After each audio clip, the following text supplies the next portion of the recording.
please. Okay. Okay, we are recording whenever you're ready. Okay, well, it is Monday, the 9th of November, 7 p.m., and we are calling the Douglas Library Board of Trustees meeting to order. Kevin, if you would please read the trustees who are present.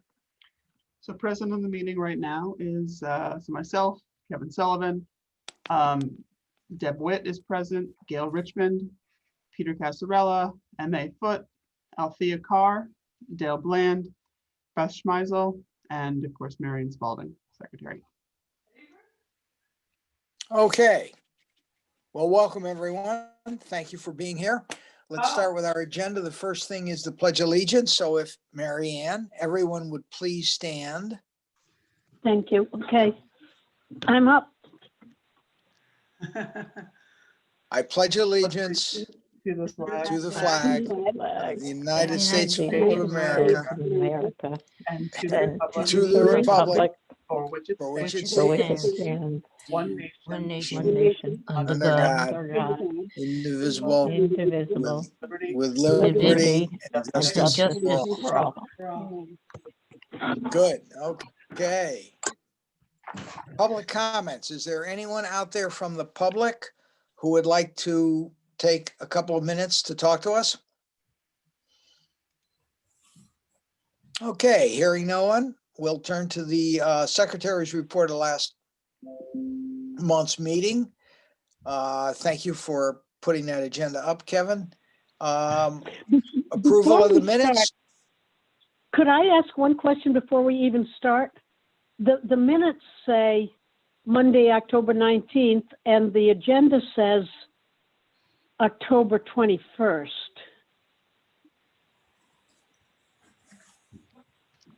So the minutes say Monday, October 19th. Yeah, the meeting was the 21st, right? I have the meeting was the 19th. Yeah, the 19th was a Monday. The 21st was a Wednesday. Yeah, Yeah, that's enough. right, 19. Okay, Okay, so the agenda doesn't matter. Okay. Where does it? Oh, I see. You know what? Yeah, you're correct. The minutes are correct. The agenda is wrong. Good catch, Mary Ann. yeah, good eye. Oh, I'm reading. You're the best. Don't push it, Peter. Is there anyone else have any comments or changes that they want to propose for the minutes other than the date on the agenda? Okay, hearing none, then I will entertain a motion to accept the minutes. So move. I so move. I can read the Moved by Mary Ann. Moved by Mary Ann. I think the second was Dale, wasn't it? Right. Good, I got it, Dale. Thanks. All those in favor? Aye. Aye. Aye. aye, Oppose? Mary Ann, I'm going to abstain because I was not at the meeting. I abstain as well. I wasn't there. That's Deb Witt and Peter Casarella. Peter and Deb Witt. Okay, thank you very much. Okay, financial report, Kevin. Okay, so moving on to page 6 in your packet. You have our current finances. Scroll down here so you can somewhat see it on the screen. Pretty similar position as we were in 2.5 weeks ago. Everything is roughly in line with where we're supposed to be.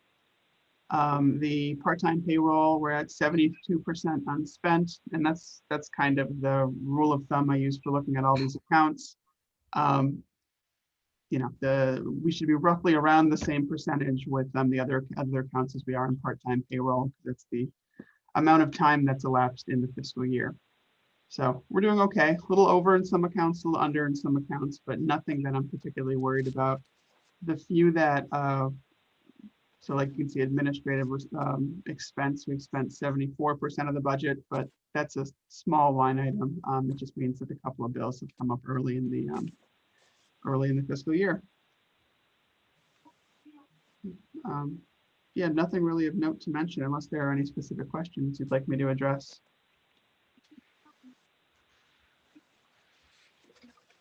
Okay, hearing no I think specific it's- questions. yeah. I have a question, maybe. Budget balance, for the library meetings and conferences, the full amount is on there, even though that won't be spent this year. Does that have to remain? I mean, I'm thinking about ACLB is what I'm, Right. I mean, potentially we could spend it on other meetings and conferences. There are still training sessions that are available, but likely we won't end up spending that full line item this year just because the library conference is going to be virtual this spring. So I'm not sure how much they're going to charge for that and if people will be interested in it. But a lot of the training opportunities that we normally can offer the staff aren't available. So that will likely sit in the budget unspent. Peter, this is Gail, may I comment on that? Yeah, please do, Gail. All right. The annual dues for ACLB need to be paid every year, but for the virtual webinars coming up, there's going to be no charge for those. As long as you remember, right, and that's, all the ones that you we've have that in your planned report. and that Yeah. we're continuing to plan will be you won't pay for. Just like at the annual conference, we underwrite the cost of someone attending for the whole day. So right now, we're underwriting the cost of the virtual conferences. And I believe the dues are paid out of the dues line as opposed to the meetings and conferences line. Yes, that's right.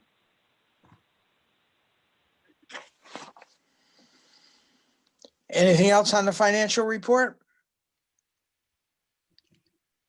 Okay, hearing nothing, let's move on to the library director's report, please, Kevin. So on to page 8 of the packet. We've been open for a little longer than a month now with our extended or slightly reduced hours, depending on which way you look at it. And what was interesting to see as I was tallying the numbers from October was that they were not very different from September's numbers. We didn't circulate very many more items and we didn't have that many more people coming into the building. So being open those extra hours, the amount of people that were coming in 3 days a week seemed to kind of spread out into the 5 as opposed to draw a whole lot of new people in. But there are a couple of potential explanations for that beyond that. The children's floor has been closed for about a month. They closed, yeah, just about at the same time that we extended the hours for the building for the HVAC installation. So that's kept some people out of the building. Our curbside pickup hasn't slowed up at all. So I think there's a certain percentage of our patrons that are just very comfortable with that service and they like to receive their library items that way. And it just means that we get their circulation, but we don't get their gate count because they're not actually coming into the door, which is okay. I think that's a great service that we can continue to offer. Additionally, colder weather tends to depress the amount of people that are coming into the library. We get lower numbers through the winter and then they kind of start perking back up in March again. And we don't know people's comfort around public spaces either. So we're more available, which is good. Our numbers are in line with what I'm hearing from other library directors. So which is roughly 3/4 of what we would be doing, what we did last year. So I'm not too concerned about it, but I was just surprised that we didn't see any sort of a bump at all for opening those extra hours. Well, Go ahead, Peter. Kevin, wait a minute. When you say 3/4, does that mean instead of 100 people, we're getting 75 people? Yes. Okay. Yeah. So we're down 25%. Down 25% Is another way to look at it. Okay, I wasn't sure how that, okay, thank you. Yep. Yeah, and that kind of goes across with gate count and circulation. They're both down probably about 25% from last year. And that's been true pretty much this summer and pretty much since we've reopened. So main story in the building continues to be the building projects. So I'm going to talk about those a little bit, and I know we've got that next on the agenda anyway. But so the children's floor is still largely closed off to general public access. There are materials around the desk that they can access, and anything that they want that is behind the area where the construction is happening, staff can place a hold for them and then pull it later on in the day when the construction has ended. So it'll be nice to be able to, when that project ends, put everything back the way it was supposed to be. We had to close the building on the 4th last week so that the crane could come and place the air conditioner units up on the roof. So that was kind of the big part of the project here that we've been waiting to see when it was going to happen. So those are installed. They look nice. The electricians have been working on them nonstop for the past week to get them hooked into the rest of the system. And we're really starting to come close to the end of this project. I don't have an exact date for when that's going to be, but I'm anticipating end of the month, early December. So the project manager told me that they're 99% complete, and that the ceiling in the children's department should be replaced this week. I think they have somebody coming in on Thursday right now. And then we can begin putting the shelves and everything back into place. Meanwhile, the flooring installation began on Friday. So Before we go to flooring, if you have not seen the town manager's report for last week, you've missed a good picture of the crane lifting the AC units, the HVAC units onto the roof of the library. So I would suggest if you have access to that report, you take a look at that. Okay, Kevin, thank you. The flooring is starting to be installed on the first floor. So the carpet is largely torn up, probably in about 2/3 of the floor. They've ripped up the carpet and they've begun scraping the glue off the bottom of the concrete. So the plan will be to install the vinyl tile in the community room first, and then to use that space as a staging area where we can move some of the rest of the furniture and carts from the Friends area, so we can so they have access to that area a little bit easier. But they're making good progress, and it's exciting to see movement down there. I don't know yet about what will happen with the second and third floor installation. I don't have a definitive word for whether those materials are going to be available yet. Whether they'll be able to roll right through and just start up with the next floor, or whether there's going to be a delay in between areas that they're finishing. But either way, we're moving in the right direction there. Members of the building committee came through and visited the library to take a look at the roof in preparation for making their recommendation about the project to the town. So committee member Richard Steiner followed up with the town manager's office to report some loose shingles and clogged drainage to be cleared out over the winter. They also sent a letter with their recommendation that I'm just going to save for when we actually get to the next section. I just emailed that to you maybe an hour and a half ago. We got it earlier today. Other notes, the library participated in the Parks and Rec Department's Trunk or Treat program on November 2nd. And then we hosted a flu clinic for the Chatham Health District in the parking lot this past Wednesday. Excuse me, Kevin. Yes, Kevin, how did you participate in the trunk or treat? I decorated my car up like a dragon, and myself and some other staff stood outside and we helped wave at cars and wave at cars and hand out candy and that sort of thing. It was very cold. I wish I'd known. I would have harassed you. we could have taken some harassment. So hopefully it was a good time. We'll hopefully do it next year. Maybe we can build on the dragon a little bit every year so it actually looks like something after a couple of years. We booked a bunch of virtual adult programs to take place over the next few months. The first one that we're going to try is on November 17th. And that's a program, it's a cooking program. So you join into Zoom on your computer and you cook along with, or you bake along with the baking expert there. So they have the programming list has a shopping list for everything that you need to make the cinnamon rolls that they're going to be making in the program. And you can kind of just follow along and do it, which sounds like a really fun idea. And then at the end of the program, you have a pan of cinnamon rolls, which sounds like a pretty good use of an hour or so worth of your time. So that's available for registration on the website right now. And the Children's Department is exploring what some of our options are as far as holiday programming. They really want to do something with like a visit from Santa, but we don't yet know what form that's going to take, whether it will be a drive through the parking lot type event similar to the trunk or treat, or whether it will be something more like a visit from Santa, a virtual visit from Santa, where you could make an appointment and Santa will talk to you over the camera. So we're going to figure that out over the next couple of weeks. But I'm happy that we're trying some new ideas for the programming again. We'll be receiving training on Bibliomation's web client Tuesday and Thursday of this week. So the training was originally scheduled for September, and then we were moved to February, and then they had something open up. So now we're doing it this week. Looking forward to that happening because shortly after we get trained, they can migrate our software from the client that we're using, which is installed on each computer, to just being able to log on via their website.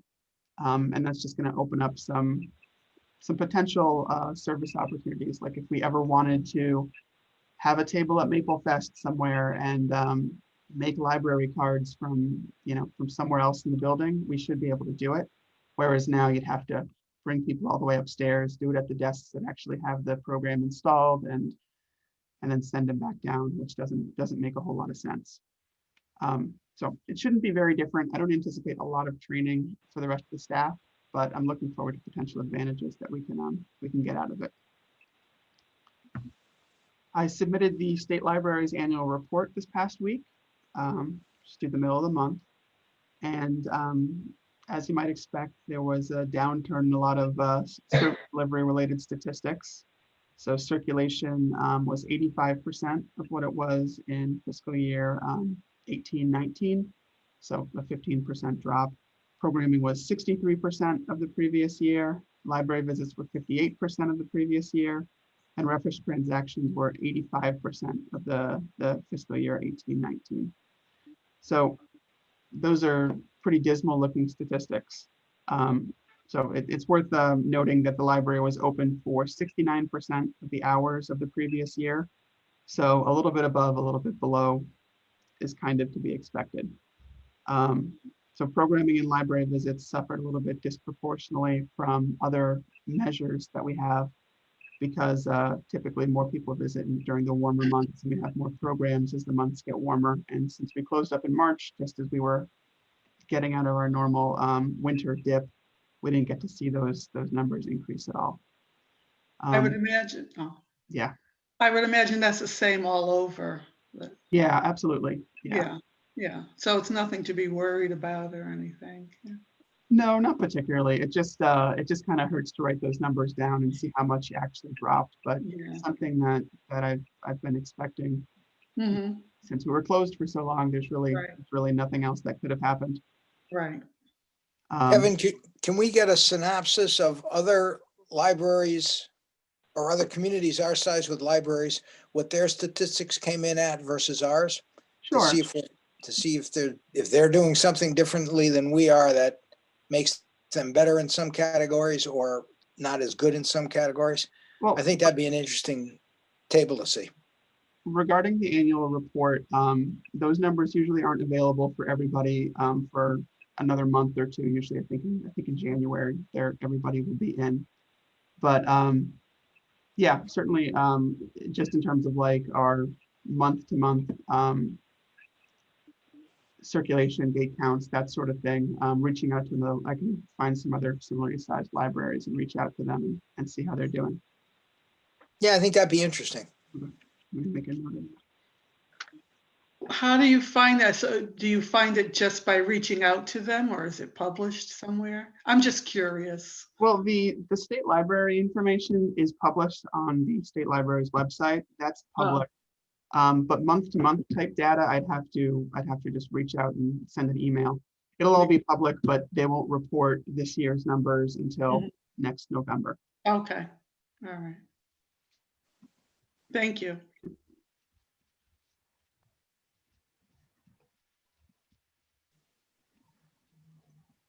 Okay, sorry. That sum up your report then, Kevin?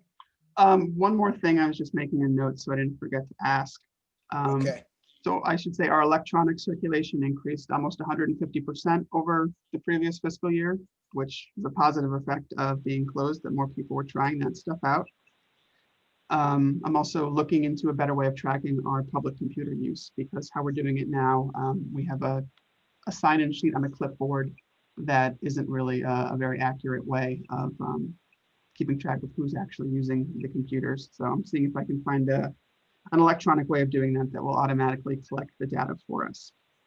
And then finally, I attended a report from the OCLC's Project Realm, which stands for Reopening Archives, Libraries, and Museums, regarding the viability of COVID on various library materials.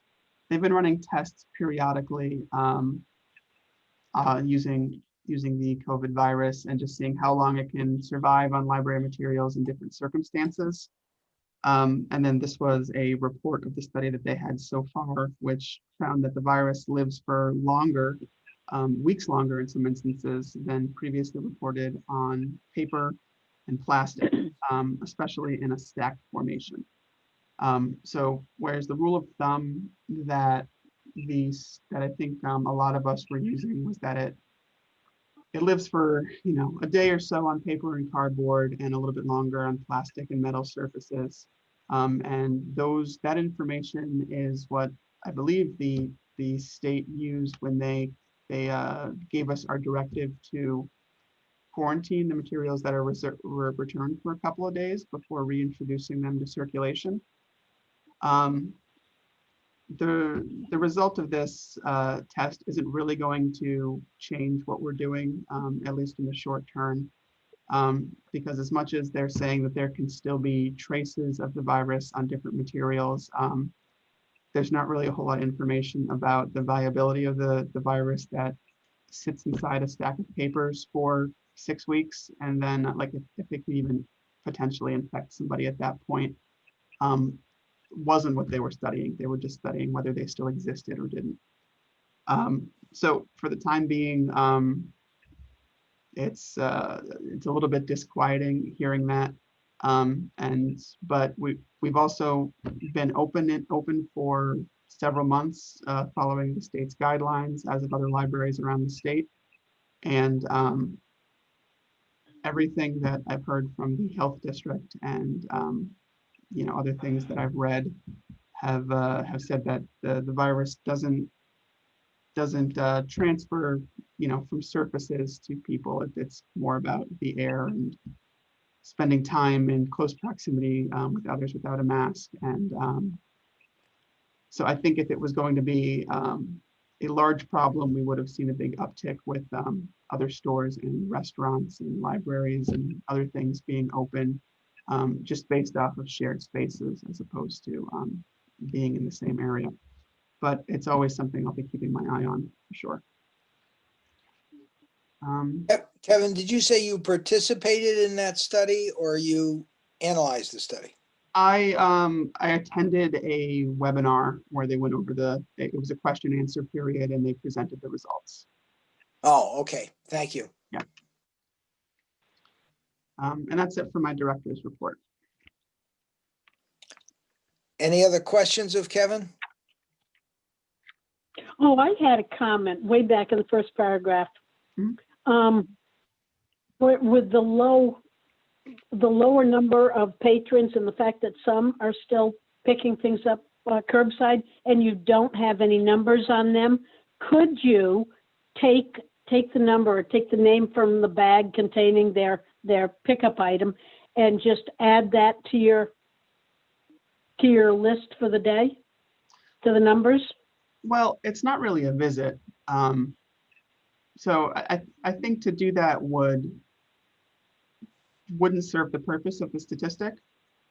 Because I think part of that statistic is using the actual library building, whether as a space or whether to come in and use the computers.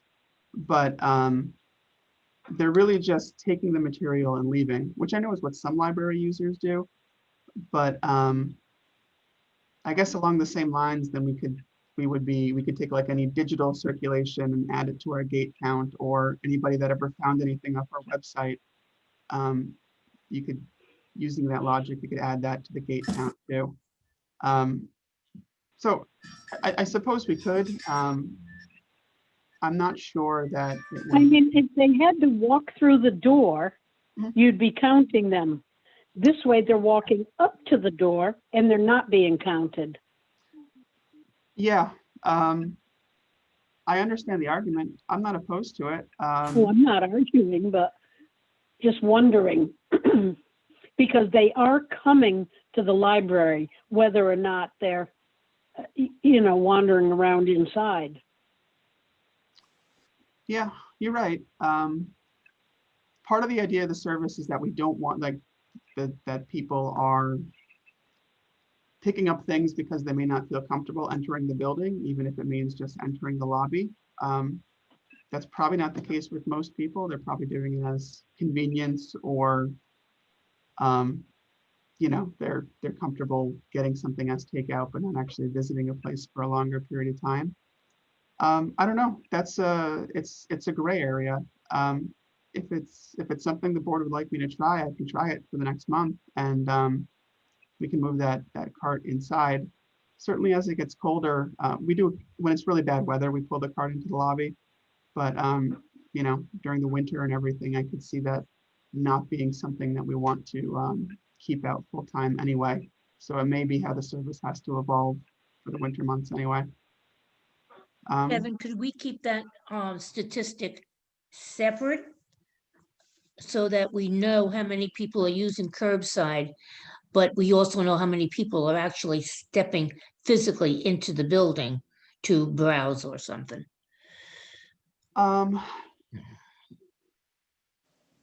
Potentially. So the people that are using curbside is our total number of holds. We don't have a separate hold shelf behind the desk. So you can assume that anytime an item is held, it's being picked up with the curbside service. How many bags But are on as the you cart say- outside? Yeah, but as you say, shortly you'll be moving everything inside anyway, so they'll be coming through that door and being counted. Yeah, you're right. You're right. If they go through far enough to break the beam. Yeah, they got to get, and with the table that is our contact tracing sign-in sheet, it's going to be, I'm not exactly sure where I'd put that cart, because I wanted to get it, if you have to get the cart, would have to be kind of close to the stairs to be able to break that beam, so to speak. Or on the landing, is there enough room on the first landing of the stairs? Well, Oh, I don't think it should be there. I think, I don't know that you could put something on the landing there. I think it'd be too small with the book cart there. Okay. Fire Now, the hazard. people that come in for that, do they then have to go out the other door, or are they simply going to turn around and be double counted? And they should be going out the other door if they're entering the building, But they won't be. but they won't be. The people who have curbside really don't want to be, in most cases, going through the library. So we can't say, you come in this door and you're gonna go out the other door, because now we've put them through the Exactly. library, and that's not They'll what they just want. be an in and out. But that's not gonna go over big with some people. No, right, it's I kind of think- antithetical to the service. Just in and out the door. I'm sorry, that was kind of, I didn't see who spoke last, but it was a little bit broken up for me. I didn't understand it. I don't think, I think if the people who want a curbside pickup don't want to go walking through the library. So if they could just Exactly. go go in and pick up their item and walk back out. Maybe, Yeah. isn't it, are there two doors? So like the one on the right could go in and one on the left go out? Yeah, there are two doors. The part of the reopening stuff from the state was that they wanted to really create like a one-way system for the doors. So that's why we have the exit on the second floor where the service ramp is, as opposed to sending people right back out through the door. I agree that they Right, should be sent to the building, and that probably they would just grab the stuff and go. Yeah, we could potentially say one door is for entering and one. Just say keep right. Yeah. Yeah, it's totally doable. I'm just thinking on my feet here. I'm trying to think if there's any blocks Just make during that. Well, make sure it's consistent with the letter of the CDC with the separate entrance and a separate exit. Right. That's my concern. Yeah. Well, it's a different door, but it's really going in. sort of. I'm saying put the car by the display case. So you just make a quick turn. You come in, You're not really grab your going bag and go right back out. and You can't go up on the landing. Right. They're not gonna, that's defeating the purpose of getting right, their that's what I'm curbside. thinking. Yeah, Exactly. that would probably reasonably be okay. You know, the whole purpose of it is the one way is that you're not walking back and forth in front of people, but generally there's not you know, lines of people coming through the door where you'd be fighting back against that traffic. If somebody else was coming in, you can kind of step to the side and go out safely. I don't think it would be unreasonable to do that. But it would be something that I would run by the town manager's office and maybe the health district if they asked to, just because, like Peter said, we do want to make sure that we are following the letter of what is required by the state, and you know, no, we're not skirting around it. Well, the only other way, if people don't want to go upstairs and go out the other way, would be to have them call you when they arrive, and one of you can run down with their bag and they don't have to come in. Right, that's Crazy. staff intensive. Other libraries do It's it a that way. pain. And it also increases the you know, the contact between the staff and the patron. And it's also in and out the same door. True. Well, if they stayed in their car, then the staff would go out the exit door, come back in the entrance door. It's a possibility. I think that's putting a little too much burden on the staff, though. That's I would right. agree. I think Yeah. so. Yeah. Well, how many people do you have on an average each day that are picking up items? So on the cart down there now, there's probably 20, 25 bags or so of people waiting to pick them up. So probably 15 or so people pick up in a day. Yeah. Okay. It always looks pretty full to me when I go by. Yeah, I just think that's too much to ask of the staff to do that. yeah, I don't think that'd be It good for is. staff to do. I think we may be able to keep leaving it outside the door throughout the winter. That's just something that we'll need to evaluate. So far, it's been okay. We've had a couple of rainy, windy days, and on those days, we just pull it into the lobby, and we assume that the traffic will be low enough on bad days that we're not putting anybody in danger by maybe having somebody exit through that same door. But it's definitely something we should think about a little bit more thoroughly for the winter. Okay, good. Thank you. Do we have a representative from the Friends of the Library? Anyone going to bring us up to date on what's going on? I can tell you that the Friends of the Library have their book sale scheduled for, I believe it's November 21st. Let me just double check my calendar. Yes, November 21st. And the plan right now is for it to operate very similarly to the September book sale. We're keeping an eye on the numbers as they're changing in the state, and keeping in contact with the health department to see, health district, to see if they have any. And you're assuming that the floor will be done? Yeah, the floor will likely be done this week. At least the community room, that goes down very quickly. It wouldn't surprise me if the whole floor was done well in advance of that. If it isn't, it wouldn't really affect it. The show could still go on. It would just mean part of the floor is concrete and part of it is the completed floor. But especially with the vinyl, there's no adhesive that goes down underneath it. It just lays on top. But yeah, it would be fine even if it weren't done, but I believe it will be done. So they're planning on that. And then I know I've been coordinating quite a bit with Maureen and Tim about getting their area refloored, because they have a lot of things stored in those few rooms. And it's a bit of a game of Tetris, clearing out the areas that we need to get cleared out.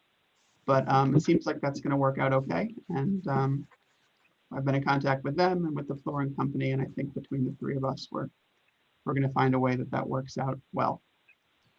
So they'll have a fresh floor coming up soon as well.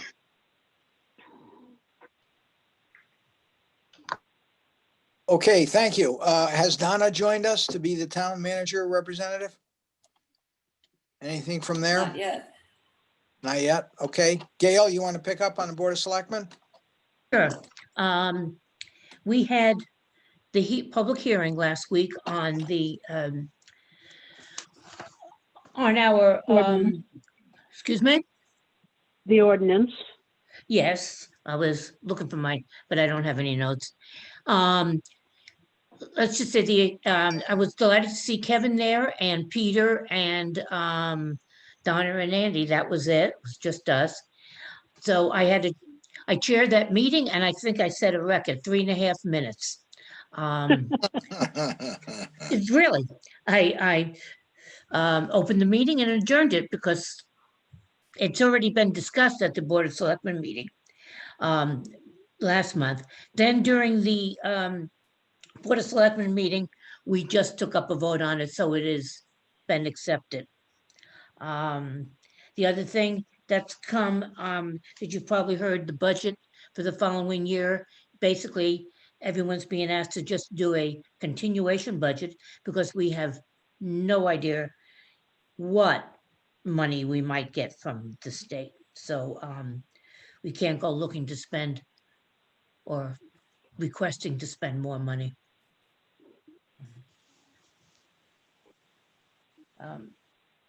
And that was it. Okay, thank you. As for me, a couple of things. I trust everyone has seen the entrance sign to the library. Mhm. And if you haven't, go up there and see it. Nice job, Kevin. Finally, we have something there that's notes the entrance and it's color coordinated.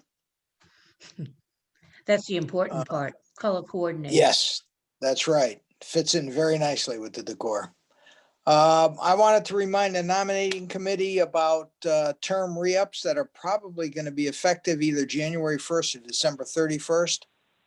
I'm not sure how many people we will have whose terms will be lapsing and how many of those people want to sign up for another term. You want me to And answer then that, Peter? Yeah, please.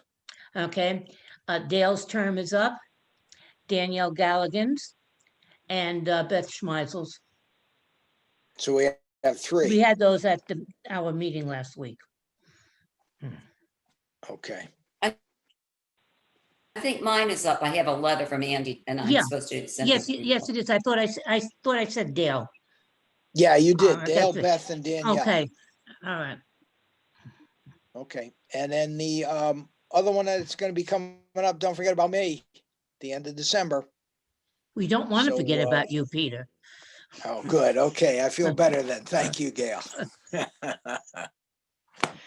That and just the fact that the library is functioning in a safe manner.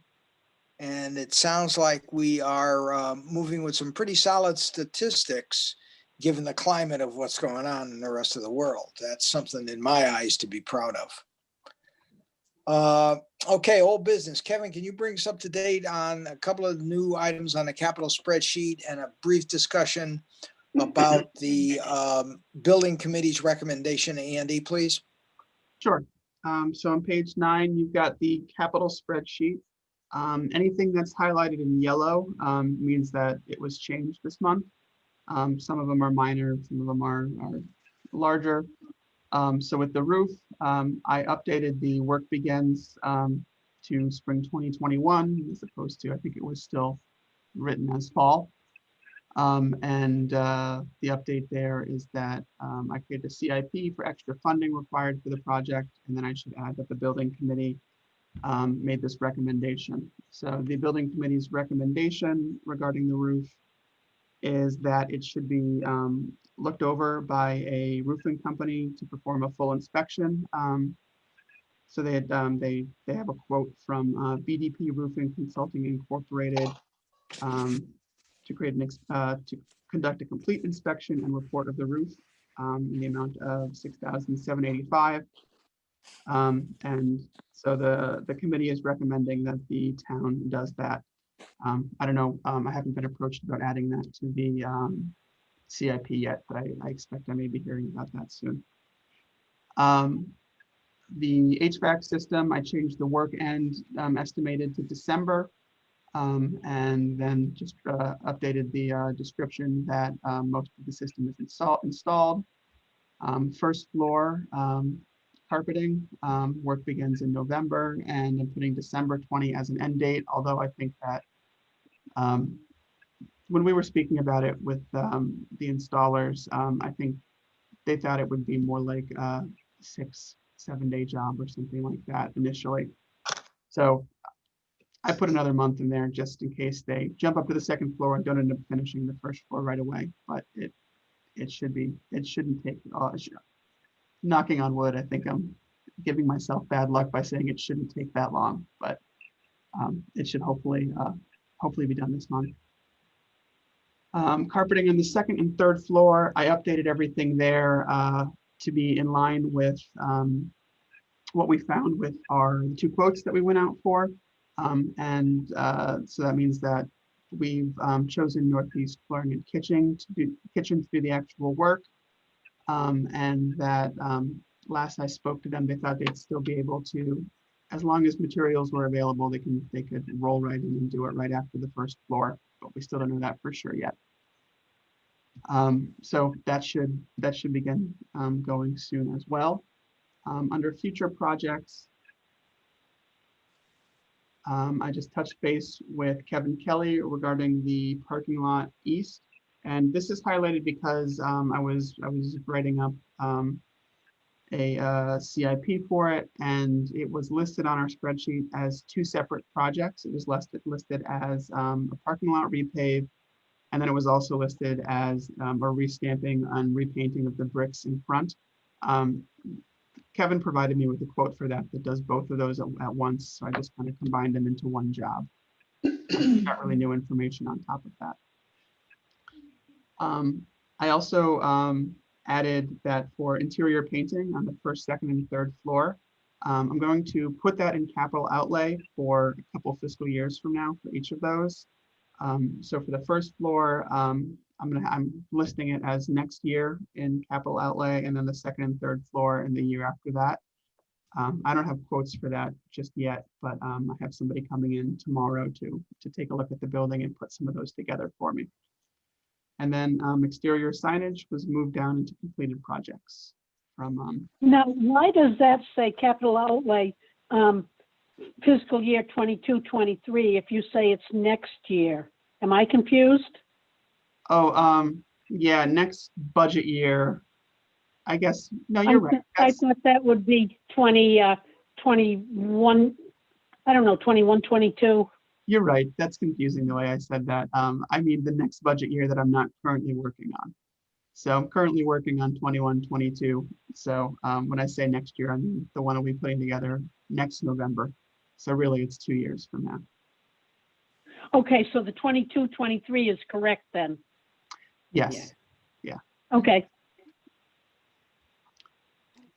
Yeah, I think that's it for building project updates, unless there's any questions or any clarifications.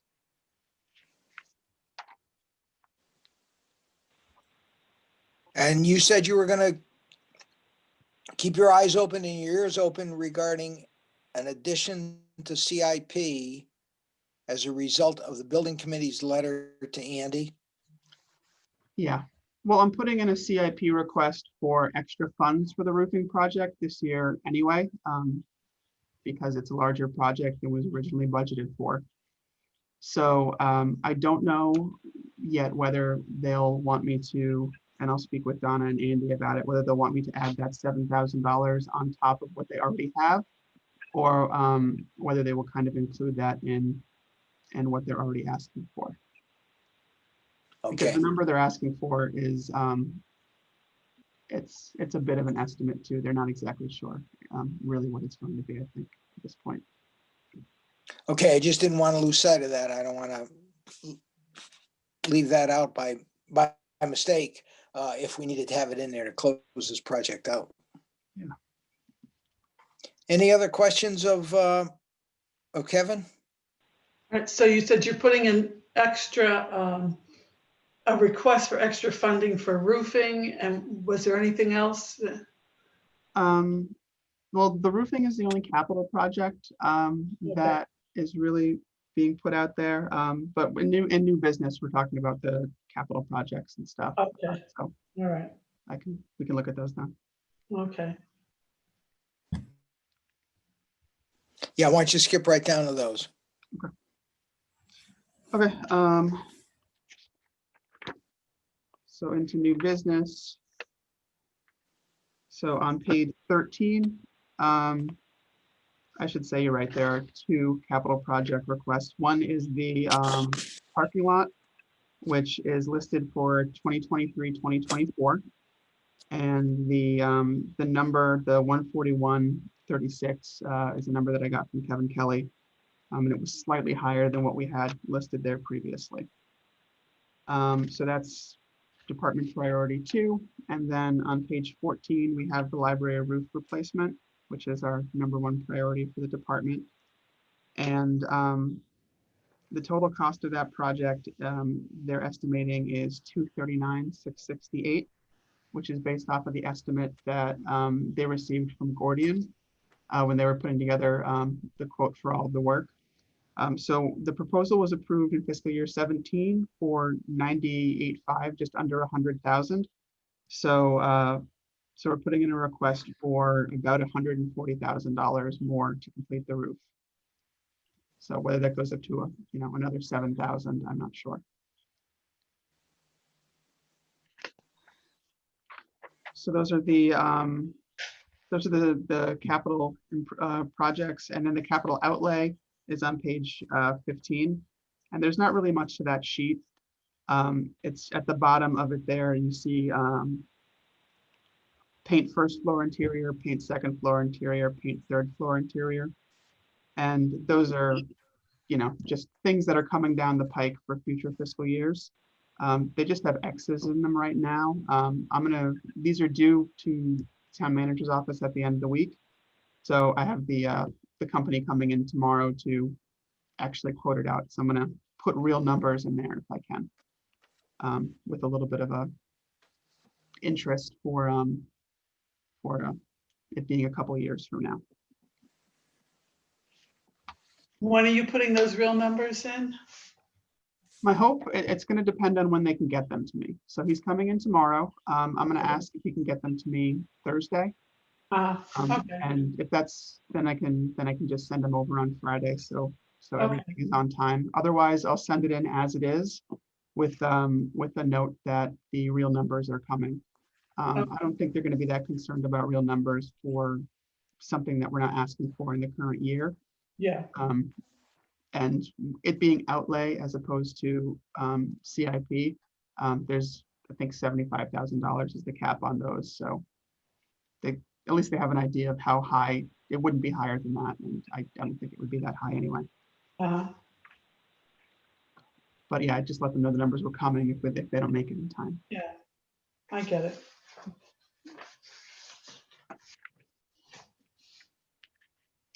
Thank you. Sure. Do we want to jump back to old business, or do you want to continue on through the budget, Peter? Well, old business, what do we have left to cover that isn't going to be covered in the new business section?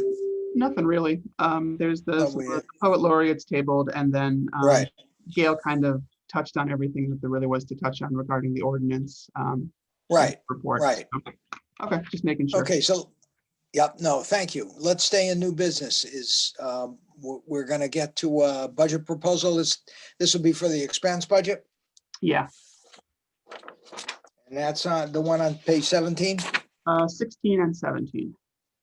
So so I have a couple of budget proposals that that I was going to include along with the budget. And what I did was for page 16, I created a flat budget or near to a flat budget that just includes a couple of cost of living increases for expenses. And then the proposals, I built them into the budget for the proposal that's on page 17, just so we can kind of see the high and low of what a full budget proposal may look like. So the proposed flat budget would be an increase of about 1.8%, and the majority of that would be coming from a potential 2.5 increase, just a cost of living increase for the part-time payroll. There is also a 10% bump in the dues category, which isn't really, that just had to do with me not including a number correctly in last year's budget. So it looks like it's going up $168, but it's actually not. Sorry, I'm just gonna mute this here. Okay. So right, so for a total increase of $4,851.90, or a 1.8% increase. Now, Kevin, is the 2.5% increase to staff, is that contract driven? it's not contract driven. No, it's not, kind of okay. traditionally what the town's done, and it's just basically the inflation rate. Okay, okay, So- thank you. Yeah, they could decide to cut it out if they wanted to. With proposals, so we have a couple of proposals here, and they are on the next pages, page 18, 19, and 20. So on page 18, I have a proposal for increasing cleaning service from 3 days a week to 5 days a week. This is something that, we're doing it right now, but the town manager's office is essentially paying for those extra 2 days because they've hired somebody to do that around town. So this gets us the current level of cleaning service that we have now, but it would just pull it into our budget, for the future, which is probably where it needs to be. So the total cost for that is about $7,800 as an estimate for 2 more days, and that's basing it off of the quote that I got last year from Admiral Cleaning for the same sort of thing. On page 19, we have a proposal to increase the LTA2 starting salaries up to 17, where do I have it? $17.60 an hour, which is the current recommended rate by the Connecticut Library Association for that position.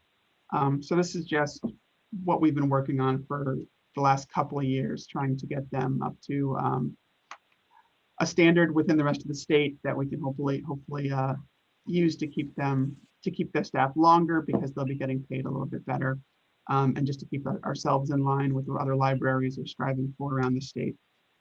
So a proposal to raise the LTA2s up, and then also provide the LTA ones with a 2.5% cost of living increase would be a little under $11,000 for the year, so $10,770. And then to only increase the LTA 1 and 2's 2.5% just due to cost of living across the board would be a little over $3,000. Excuse me, Kevin. Yes, Gail. Donna, has been texting me. She wants you to let her in. Oh, I'm so sorry, Donna. Okay. That's probably who it was on the phone, but I couldn't. Yeah.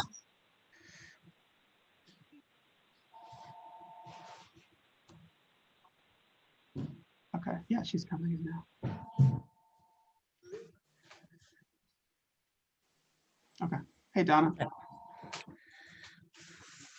Sorry about that, Donna. I was, when I'm in share screen, I don't see that stuff popping up as much. But we are in new business. We are looking at item number 2, the budget proposal for 21-22. So that's page 19, for the part-time salaries. And then page 20 is a proposal for opening the library for 4 hours each, 4 hours each Sunday afternoon. So this was a proposal that Peter had asked me to put together. And I did it 2 ways. I did it including an increase for the LTA2s, so kind of including them being bumped up to the 17.60 an hour. And then I did it also as if they were just receiving the 2.5% increase. So if it was truly a flat and there was a 0% increase, it would be somewhat cheaper still, a few $1,000s cheaper still. So scenario 1 with, so essentially what I did here is, so for 4 hours on a Sunday, we would have 2 staff downstairs and 2 staff upstairs. So for a total of 8 hours on each floor. We would split that between LTA 1s and LTA 2s. So you'd kind of have 2 of each. And then there's also usually somebody that comes in half an hour before the building opens to prep it for opening. And that's always an LTA 2. So for staff time, it's 8 hours of LTA 1 staff time and 8.5 hours of LTA 2 staff time. So for a total of 16.5 hours of staff time. For building costs, it comes to a total of a little over $9,000. I asked for some guidance from the finance department from this. So these numbers may change a little bit.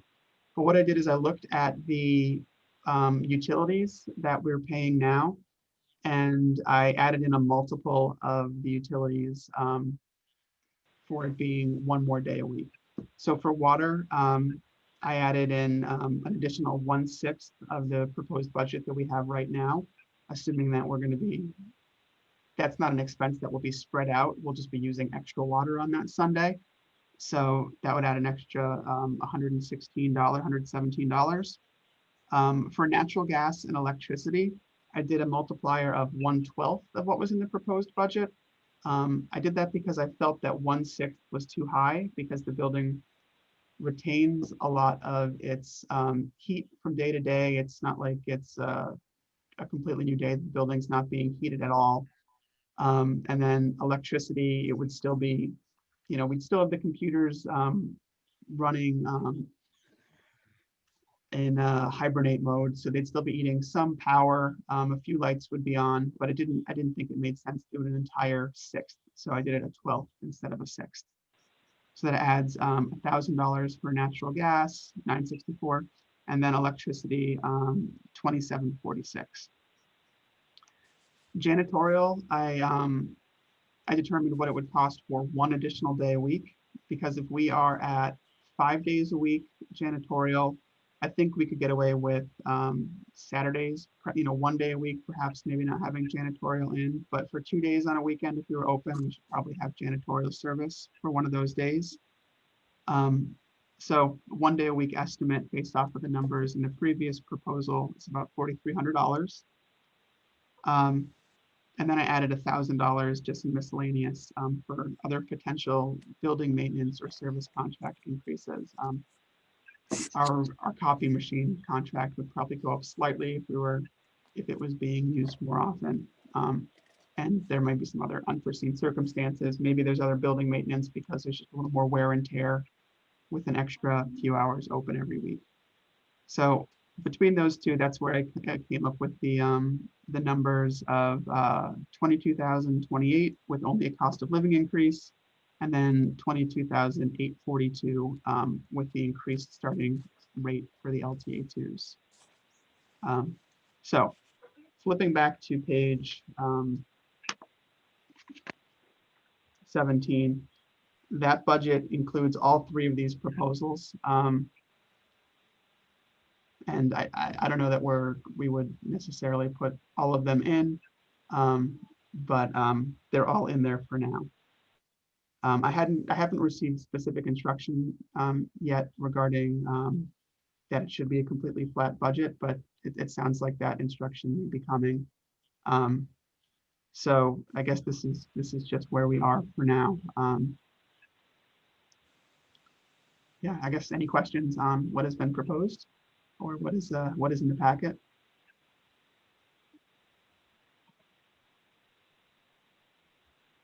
Everybody's comfortable with the proposal? I am. I think it's been very thoroughly looked at and thought through. Thanks, Dale. I have one question about the proposed Sundays. Yes. Kevin, you did that for 12 months, not just as some towns open their library on Sunday only for the school year, September through June. Yeah, You did it for the 12. I just did it for 12 months. Yeah. Yeah.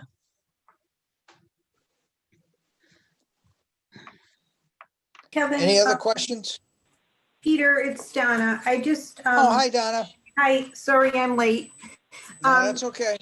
I'm just gonna share briefly, direction has not gone out yet to the departments, but based on the preliminary budget meeting that the selectmen had with the, the Board of Finance had with the selectmen and the Board of Ed a couple of weeks ago, there was consensus pretty much that the directive is going to be for the departments to come in with a continuation budget, which means moving all current services forward with whatever rates of inflation are necessary, contract information that may go up, but no new initiatives. So I just wanted to share that with you, and I'm sure we'll be giving more information out on that soon, but that's what the initial directive looks like.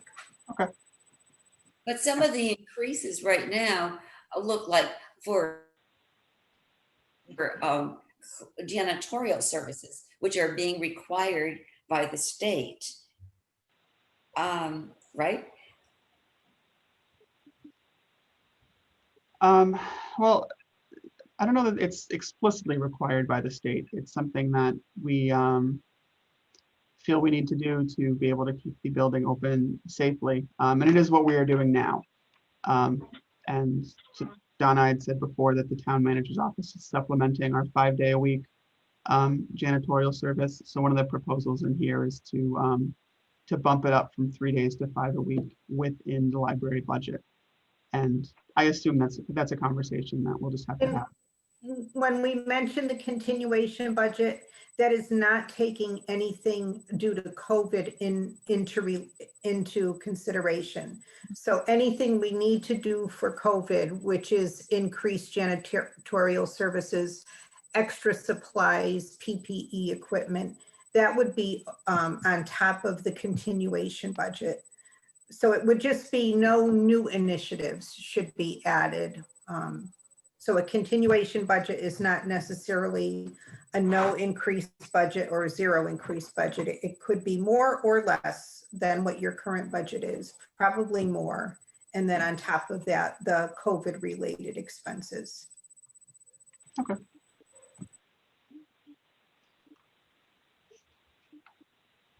Okay. An- So I'm Any not, other, oh, go ahead. I'm sorry, Peter.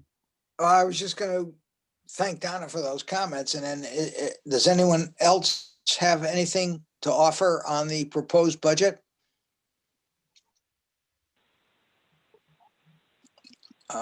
Okay, hearing nothing, then I'd like to entertain a motion so that at least Kevin can go off with some direction as to whether or not we should include in our proposed operating budget the increase in the cleaning services, the LTAs, and those wage increases, and then the Sunday hours analysis that he did.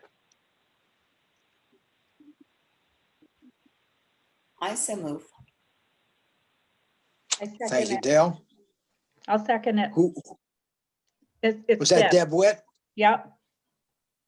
Okay, so it's moved and seconded. Any further discussion?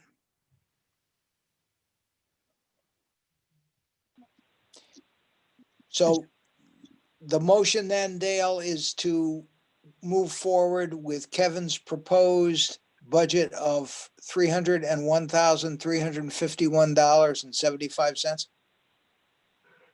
That's correct. Okay, any more discussion? Any further discussion on that?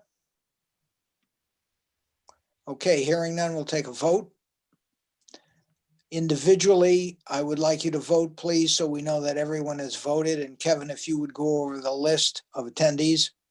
Okay, sure. I just want to make sure. So one at a time, please. Okay, Gail Richmond, Gail Richmond, aye. M.A. Foot, Yes. Dale Bland. Dale? Yes. Yeah. Deb Witt, Yes. Beth Schmeisel, Yes. Althea Carr, Yes. and Peter Casarella. Absolutely. Great. Thank you. Thank you.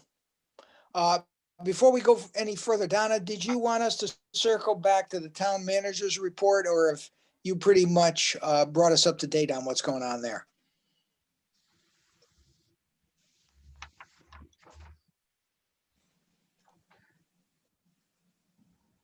Uh-oh, did we lose her? Oh, where is she? She was just there. No, she's still here.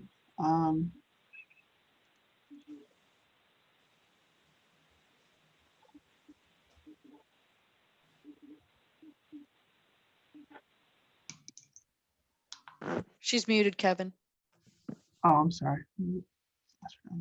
No, you don't. Yeah, I don't. Maybe she muted herself.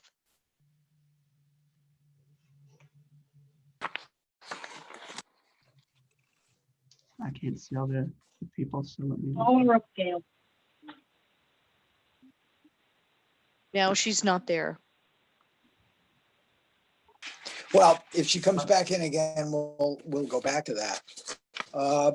Next on the agenda is the ACLB virtual conference. I don't know if Kevin or Gail want to take that one. I can probably pass it off to Gail there. There's a description of the events happening on page 21 in your packet, but other than that, Gail would be the expert on this. Well, seeing as I'm doing two of them, yeah, I can.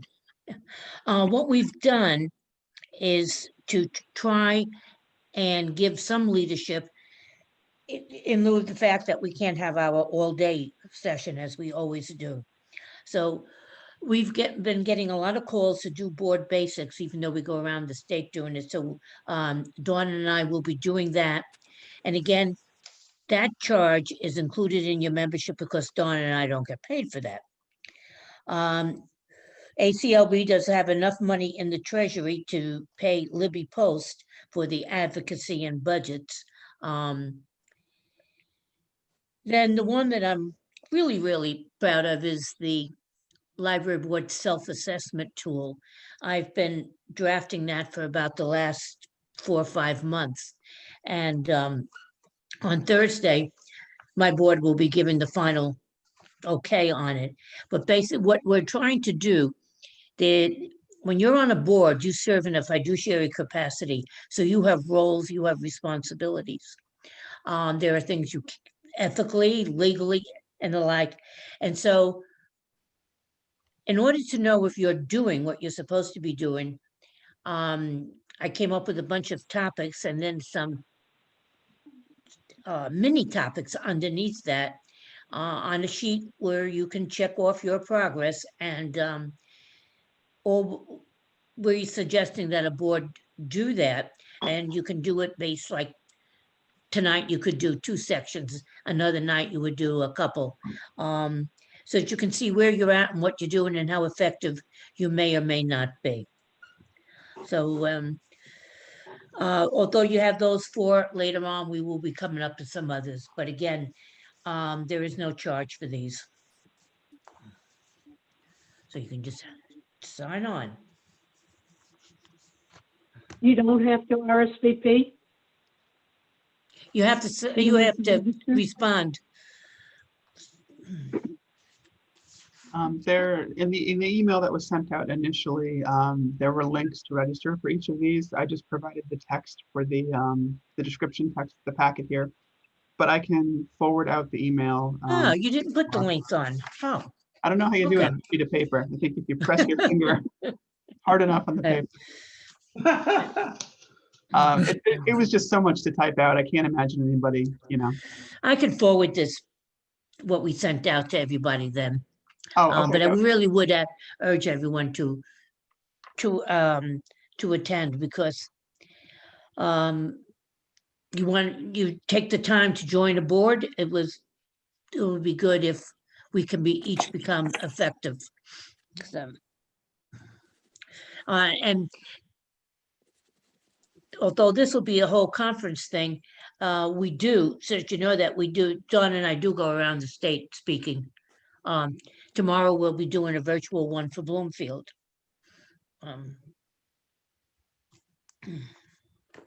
Yeah. So anybody has any questions, just give me a buzz. So Gail, you said you're going to send out the, I can send out the paper that has the links on it, yeah. okay. Good. Might not get done tomorrow, but I will definitely get it out. I've signed up for a couple already, so it won't be empty. Thank you. Okay, thank you. Go on to the strategic plan now. I guess I'm first with a safe space, and Kevin's pretty well told us what's going on with that in terms of attendance and cleanliness, masks and social distancing. So I think everybody knows what's going on safe space. Technology, Donna and Danielle. I don't know if Donna can hear us. I know Danielle isn't with us this evening. Diversity, Dale and Kevin. No report. We haven't met since last meeting. Okay. Community, Gail and Deb. Nothing to report nothing. in this time. Nothing now. No, Okay. can't have a And fun meeting. lifelong learning, Althea. Nothing to report right now. Okay, anything else for the good of the group? Well, hearing nothing, then I'll entertain a motion that we adjourn. Peter, before we adjourn, Donna was Yeah. bumped out and she just came back in. I don't know if there was anything Oh. she may want to catch up. Oh, good, thank you. Donna, we were, I was wondering if you wanted to go back to section 1, section 4, the reports, the town manager's representative, or if you had already covered that with your comments and the other items we discussed. I'm sorry, I got booted out and I was having trouble getting back in. But only thing I can report is that we're, still working on COVID with, the uptick. We're keeping a really close eye on the numbers. And Andy did announce today in our staff meeting, we're keeping an eye on it, and we may be thinking about providing services in a different way if we need to, if things get worse around Hebron. The other thing is we're working on our budgets and the CIP. I think I probably missed that part of the meeting, but the CIPs are due into our office by this Friday. So that's really all I have to report at this time. Were you on the call when we approved the budget, the operating budget for 21, 22? Did you hear the discussion? No. I think that's when my computer was coming in and out, so I did not hear, I didn't hear it. And the more important one is the CIP, I can tell you that. I don't know if you approved the CIP, but that's the one we really need to approve. Yes, that one was Okay. approved. Okay, good. And so just as a point of information, Donna, we understand what you've said, and Kevin appraised us of other things going on as well. But just to give Kevin some direction for the 21, 22 budget, we approved the budget of $301,351.75. So that And we've which got a one starting, does that include the additional hours? yeah, that included the Sunday hours. Because that, I think that would probably be considered a new initiative, increasing hours. I would definitely, if you're going to submit that, and the budget's not going to be due until probably sometime in January. So there is time, but I would definitely keep that number separate, like off to the side if you're going to submit it, just so that it's easily identifiable. Okay, Kevin, you got that? Yep, that's easy, easily Okay. done, yeah. Now, the other information, Donna, that's in that 301,000 number, aside from the Sunday openings, is the increase in wages for the LTAs and Sunday hours, clerical employees, and some cleaning charge differences. Yeah, increased for 3 to 5 days a week janitorial. So And just we're- so you know, Yep, when you go back, okay, okay? thank you. You're welcome. Thank you. Okay, so if there's nothing else to come before the board this evening, I'll entertain a motion to Oh. adjourn. Excuse me, just one second. Just Oh, for yeah. information, or I don't know if everybody needs to know, but Gail, your meeting or your being aboard, what I'm trying to say is your presentation on November 16th, I think it is also a Friends meeting. So just put that out there. I have long given up on my be able to get to a friend's meeting, even though I used to go. So now I just say, put me down, I'm working the book sale. Yeah, As okay, you, well, as you know, yeah. okay. So I had a hard time, Dawn and I had a real hard time trying to figure out what nights to have these different presentations because everybody's got meetings. yeah, okay. Yeah, that's for sure. Yeah. Yeah. Okay, that's all. So, and then I'll make a motion to adjourn the meeting then. I'll Thank you, second it. Moved and seconded. Marion, did you get those? Althea moved the motion. Althea moved and Gail seconded. Yes. Okay, all those in favor, please signify by saying aye. Aye. Oppose, abstain. The motion carries. Thank you all very much. Please continue to be safe. You too. Happy Thanksgiving all. Yeah. Thank Oh, you. well, Yeah.